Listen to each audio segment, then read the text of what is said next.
Hi friends, तो आज આપણે શીખીશું કડક ચા બનાવતા। તો પહેલા આપણે ચા અને પાણીને 15 થી 20 મિનિટ સુધી ઉકાળશું। ઉકાળ્યા પછી જેમ કે અહીંયા એક બાજુ મેં મૂકેલી છે એને ઉકાળવા માટે ચા અને પાણીને ઉકાળીને એમાં આદું નાખવાનું તો સરસ મજાનો ટેસ્ટ આવશે, કડક ચા બનશે। હવે આ બાજુ મેં દૂધ એડ કરી દીધું છે। दूध एड કર્યા પછી પણ 10 થી 15 મિનિટ આપણે એને ઉકાળવા દેશું।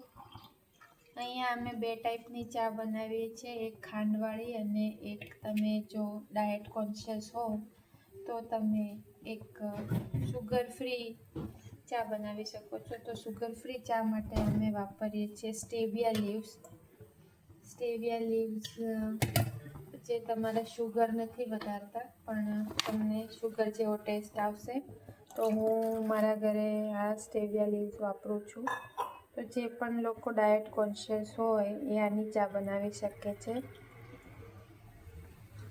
અને જો તમારે આ મંગાવવા હોય તો કમેન્ટ કરજો, હું તમને આની લિંક મૂકી દઈશ। આમાં જરા પણ શુગર નહીં આવે, નો કેલરી, ઓનલી સ્ટેવિયા જે સ્વીટની ટેસ્ટ આપશે ચાનો। તો અહીંયા આપણે દૂધ એડ કરી દઈશું। સ્ટેવિયા લીવ્સ આપણે નાખી દીધા હતા ઓલરેડી જ્યારે ચા ઉકળતી હતી ત્યારે। તો અહીંયા મારી બે ટાઈપની ચા થઈ રહી છે, એક બાજુ શુગરવાળી ચા અને એક બાજુ સ્ટેવિયા લીવ્સવાળી ચા। આજના જમાનામાં એટલું શુગર કન્ટેન્ટ ફૂડમાં લેવામાં આવે છે તો એટલીસ્ટ આપણે ચામાં તો સ્ટેવિયા લીવ્સ વાપરીને શુગર કન્ટેન્ટ થોડું ઓછું કરી શકીએ।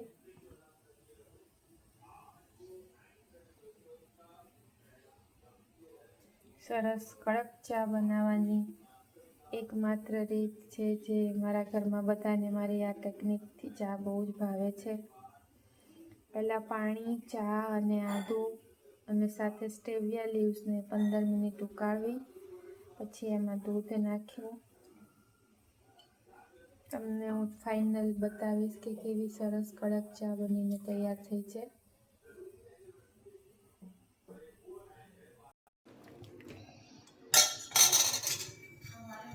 तो हमारी चाय रेडी हो गई है, शुगर वाली और ये है स्टेविया वाली। तो चलो फिर इसको हम टेस्ट करते हैं।